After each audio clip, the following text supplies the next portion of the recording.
원룸 세입자가 들어온 지 1년밖에 안 됐는데 바닥이 벌써 이렇게 지저분합니다. 그렇다고 이대로 새로운 세입자를 맞이할 수 없어 고민하던 차에 장판마을로 장판 시공을 의뢰하셨습니다.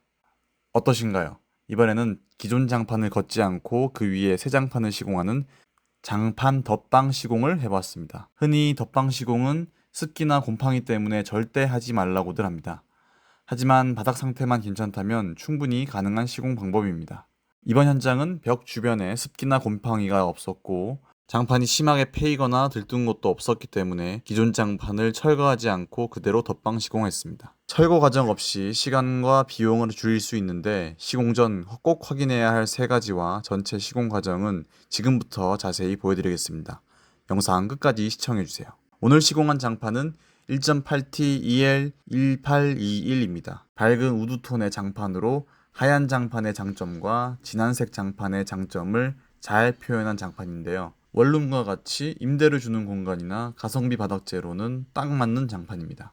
장판 시공비는 6평 원룸 1.8T 장판으로 총 22만 원이 들었습니다. 시공비가 10만 원 정도 나왔는데요. 셀프로 시공했다면 전체 비용의 절반 정도 비용을 절감할 수 있었겠죠?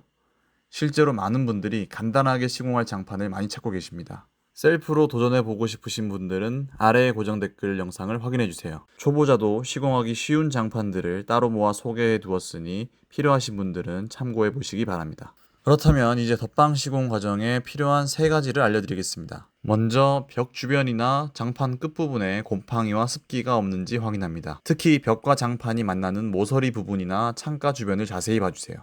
장판 위는 멀쩡해 보여도 벽지가 눅눅하거나 검은 곰팡이가 올라와 있다면 바닥에도 습기가 차 있을 가능성이 있습니다. 이런 상태에서 새 장판을 그대로 덮으면 습기가 빠져나가지 못하고 기존 문제가 더 심각해질 수 있습니다. 곰팡이나 습기가 보인다면 바로 덮기보다는 원인을 확인하고 충분히 건조한 뒤 시공하는 게 좋습니다. 두 번째는 기존 장판이 심하게 패여 있지 않은지 확인해야 합니다. 오래 사용한 원룸은 침대나 장롱처럼 무거운 가구를 같은 자리에 오래 두기 때문에 바닥에 깊은 눌림 자국이 남는 경우가 많습니다.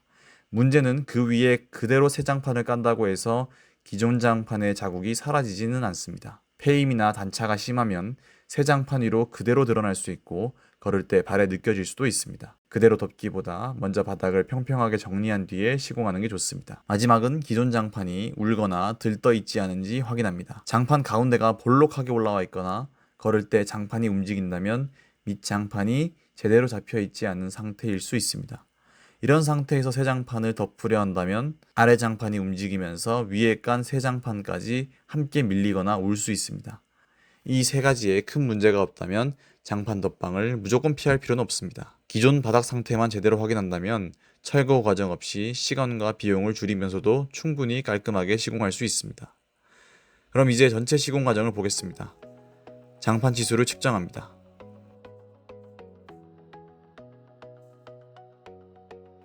바닥을 청소해 줍니다. 지금 기사님이 장판 끝부분 일부를 잘라주고 있습니다. 기존 장판이 울어있는 부분이 있어서 그 부분을 자연스럽게 펼 수 있도록 장판에 숨통을 틔워준다고 생각하시면 되십니다. 이렇게 잘라주면 기존 장판의 흔적들이 펴지게 되어 새로운 장판에 영향을 덜 미치게 할 수 있습니다. 치수에 맞게 장판을 잘라줍니다.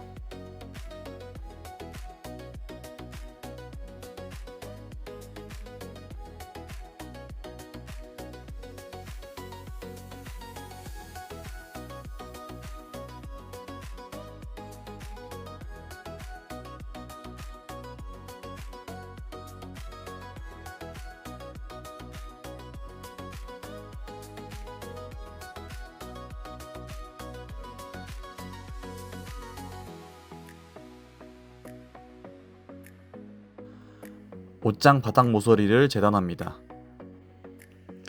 바닥 모서리는 문을 열고 닫기 편하도록 끝부분에 맞춰서 잘라줍니다. 자르기 전에 칼등이나 손으로 한번 접어주고 자른다면 조금 더 수월하게 자를 수 있습니다.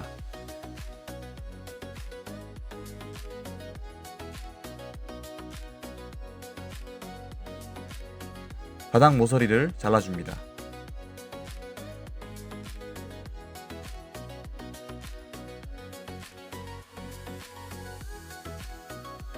큰 가구는 바깥으로 빼주면 가장 좋습니다만 상황이 여의치 않거나 혼자서 옮겨야 하는 경우에는 영상과 같이 가구 아래에 장판 자투리를 두고 옮겨주면 장판에 상처를 내지 않고 쉽게 옮길 수 있습니다. 싱크대 밑까지 장판을 넣어야 하기 때문에 싱크대 밑판을 빼줍니다. 첫 번째 폭과 마찬가지로 기존에 있는 장판 일부에 칼집을 넣어 재단합니다. 두 번째 장판을 깔아줍니다. 두 번째 폭을 깔아줄 때는 첫 번째 폭과 두 번째 폭의 양끝 미미선 부분을 맞추어서 포개주도록 합니다. 이 부분이 틀어지면 나중에 이음매를 재단했을 때 무늬가 어긋나서 전체적인 완성도가 떨어질 수 있습니다. 특히 초보자분들은 처음 장판을 펼쳐놓는 단계부터 위치와 방향을 신중하게 맞춰주세요. 싱크대 밑으로 장판을 밀어넣기 위해 재단해줍니다. 싱크대 다리 모양을 맞춰서 잘라주도록 합니다. 옷장 아래 부분을 재단할 때와 마찬가지로 모서리를 잘라주도록 합니다. 냉장고를 원래 자리에 바로 놓을 계획이라 미리 구석에 실리콘을 싸서 마감을 합니다. 이렇게 하면 장판이 다른 가구 때문에 눌리거나 뜨는 부분을 막을 수 있습니다. 냉장고 바닥이 생각보다 장판을 잘 훼손시키기 때문에 신중하게 옮겨주도록 합니다.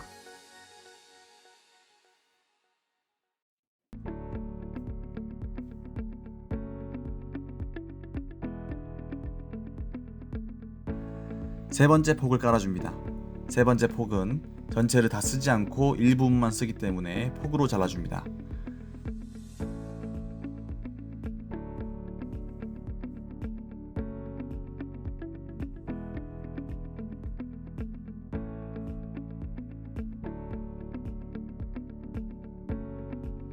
자른 뒤에는 마찬가지로 모서리를 잘라주도록 합니다.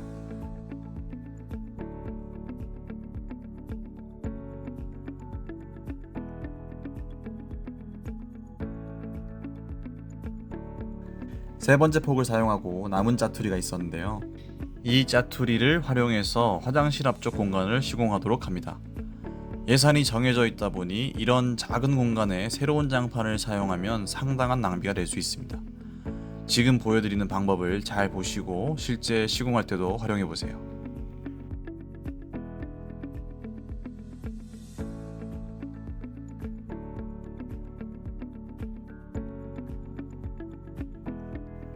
본드를 발라줍니다. 바닥 가장자리와 장판 폭이 만나는 이음매 부분을 중심으로 얇게 펴발라주면 됩니다.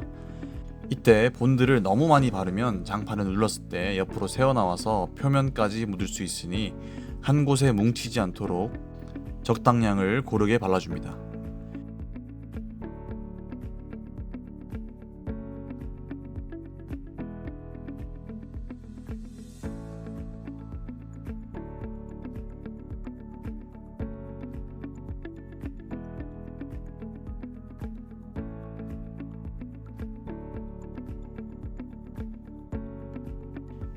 이음매 재단을 합니다. 손으로 곧게 자르는 게 어렵다면 1m 자를 대고 한 번에 재단해주면 보다 깔끔하게 자르는 데 도움이 됩니다. 자르기 전에는 칼날을 새 것으로 교체해주는 것을 추천드립니다.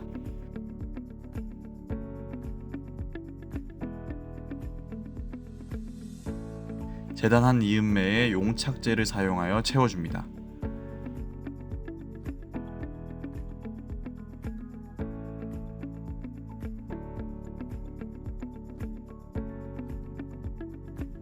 현관 마감이 경계석으로 되어 있었는데요. 이럴 때는 돌 끝부분에 잘 맞추어 신중하게 잘라주도록 합니다.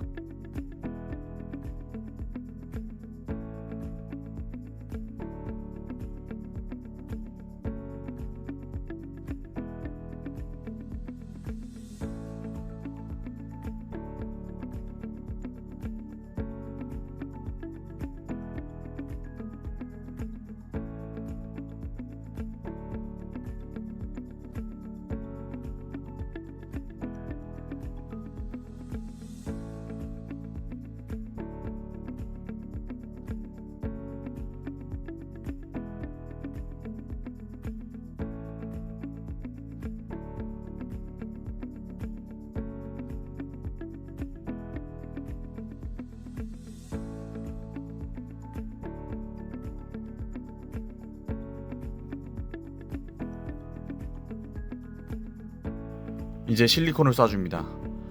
실리콘은 반투명 색상으로 하시면 무난하게 시공이 가능합니다. 오늘 현장은 관리가 잘 된 집이고 습기나 곰팡이 문제가 확인되지 않은 상태라 몰딩에 실리콘으로 마감하는 게 가능했습니다. 습기나 곰팡이 문제가 걱정된다면 장판 끝부분을 5에서 7cm 정도 올려서 마감하는 것도 하나의 방법입니다.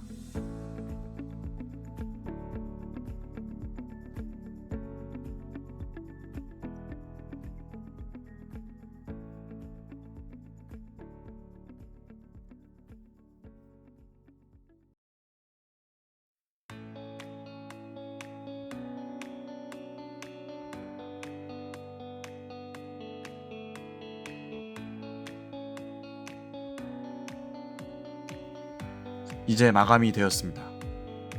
원룸 장판 생각보다 어렵지 않습니다. 여러분도 영상을 보시고 차근차근 따라 하신다면 시공비를 절감하고도 깨끗한 장판 시공이 가능합니다. 오늘 사용한 제품이 궁금하시거나 어떤 장판을 살지 모르시겠다면 아래의 고정 댓글의 영상을 보시는 걸 추천드립니다. 궁금한 점이나 문의사항, 시공 견적 문의는 댓글 또는 영상 상단에 있는 전화로 문의 부탁드립니다. 장판마을이었습니다. 감사합니다.